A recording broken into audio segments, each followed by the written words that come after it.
Emily की जिंदगी एक खत से बदल गई। उसकी दादी, जिनसे वो मुश्किल से जानती थी, गुजर गई।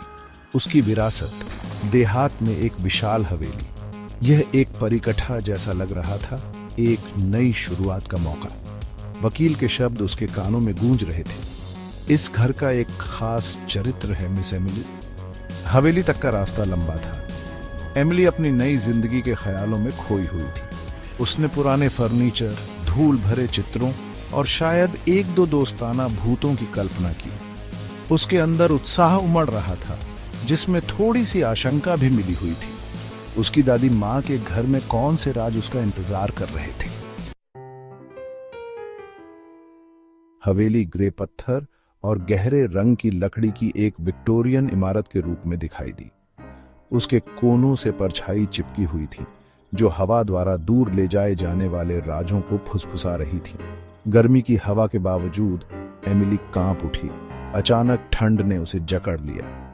वकील मिस्टर कॉलिंस जल्दी से जाने के लिए उत्सुक लग रहे थे। अंदर हवा भारी और स्थिर थी। बंद खिड़कियों से आ रही सूरज की रोशनी में धूल के कण नाच रहे थे। एक दादाजी की घड़ी खामोश खड़ी थी, उसकी सुइयां समय में जमी हुई थी। और हॉल के अंत में एमिली ने उसे देखा, एक दरवाजा जो दूसरों से अलग था, गहरा, भारी, अजीब नक्काशी के साथ, जो परछाई में लिखते हुए प्रतीत होते थे। पहली कुछ रातें सबसे मुश्किल थीं। घर के सन्नाटे को केवल फर्श के टुकड़ों की चीख और अनदेखी चीजों की सरसराहट से ही तोड़ा जाता था। हर रात एमिली जागती रहती, सुनती रहती। फिर एक रात उसने सुना, एक फुसफुसाहट, पहले धीमी, फिर जोर से। ऐसा लग रहा था कि यह हर जगह से और कहीं से भी आ रहा है। उसका दिल जोर से धड़क रहा था जब उसने घड़ी की तरफ देखा। 3 AM बज रहे थे। फुसफुसाहट बड़बड़ाहट में बदल गई, फिर आवाजों में, और अंत में एक भयानक सन्नाटा छा गया। अगली सुबह एमिली ने पता लगाने का फैसला किया। एक अज्ञात शक्ति द्वारा खींची गई, उसने खुद को अजीब दरवाजे के सामने खड़ा पाया। उसमें कोई हैंडल नहीं था, कोई कब्जा नहीं था, कोई रास्ता नहीं था। लेकिन जैसे ही उसने नक्काशी को छूने के लिए हाथ बढ़ाया, दरवाजा कराहते हुए अंदर की ओर खुल गया। उद्घाटन से एक ठंडी, नम हवा बह रही थी, जिसमें सड़न और कुछ और की गंध आ रही थी, कुछ हल्का मीठा और धात्विक। झिझकते हुए एमिली अंदर चली गई। सीढ़ी अंधेरे में उतरती गई, हर कदम सन्नाटे में गूंज रहा था। एक लकड़ी की मेज के अलावा कमरा खाली था। उस पर पोलरॉइड का ढेर पड़ा था, समय के साथ फीका और पीला पड़ गया था। एमिली ने एक उठाया। यह एक जवान औरत की तस्वीर थी, जिसकी आंखें भूतियां और एक उदास मुस्कान थी। उसने एक ऐसी पोशाक पहनी थी जो अजीब तरह से परिचित लग रही थी। एमिली ने तस्वीरों को पलट दिया। हर एक में एक ही महिला को दर्शाया गया था, लेकिन अलग अलग जगहों पर, अलग अलग कपड़ों में। कुछ तस्वीरों में वह अकेली थी, दूसरों में एक छायादार आकृति पृष्ठभूमि में फोकस से बाहर खड़ी थी। एमिली ने अपनी रीढ़ की हड्डी में ठंडक महसूस की।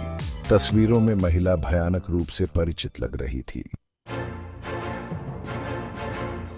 अचानक हवा ठंडी हो गई। एमिली घूम गई। उसका दिल जोर से धड़क रहा था। दरवाजे में एक आकृति अंधेरे में डूबी हुई खड़ी थी। वह इसके चेहरे को नहीं पहचान सकी, केवल एक लंबी, भव्य आकृति की धुंधली रूपरेखा। आकृति ने एक कदम आगे बढ़ाया और एमिली उस पर उसकी निगाहें महसूस कर सकती थी। डर, कच्चा और आदिम, उसकी रगों में दौड़ गया। वह पीछे हट गई, पोलरॉइड फर्श पर गिरा दिया। आकृति ने एक और कदम बढ़ाया और फुसफुसाहट फिर से शुरू हो गई, इस बार जोर से, गुस्से में। दहशत ने एमिली को जकड़ लिया। वह भागने के लिए मुड़ी, लेकिन दरवाजा, जो पहले इतनी आसानी से खुल गया था, अब कसकर बंद था।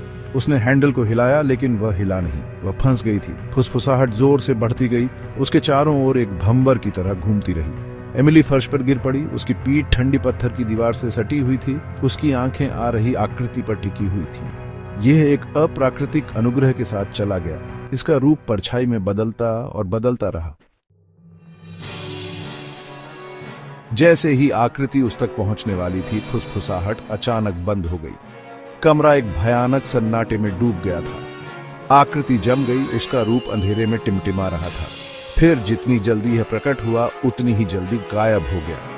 एमिली फर्श पर दुबकी रही, उसकी सांसें तेजी से चल रही थीं। धीरे धीरे उसने खुद को अपने पैरों पर धकेला और दरवाजे की ओर लड़खड़ा गई। उसे आश्चर्य हुआ, इस बार यह आसानी से खुल गया। एमिली ने कोई समय बर्बाद नहीं किया। वह सीढ़ियों से ऊपर भागी, उसका दिल अभी भी जोर से धड़क रहा था। उसने दरवाजा जोर से बंद कर दिया और उसके खिलाफ झुक गई, हाँफ रही थी। जैसे ही उसने धूल भरी सतह में अपना प्रतिबिंब देखा, उसने कुछ अजीब देखा। फर्श पर दरवाजे के ठीक बाहर एक पोलरॉइड पड़ा था। इसमें एमिली को दर्शाया गया था। उसकी आंखें दहशत से फैली हुई थीं और उसके पीछे परछाई में बस दिखाई दे रहा था वह आकृति खड़ी थी।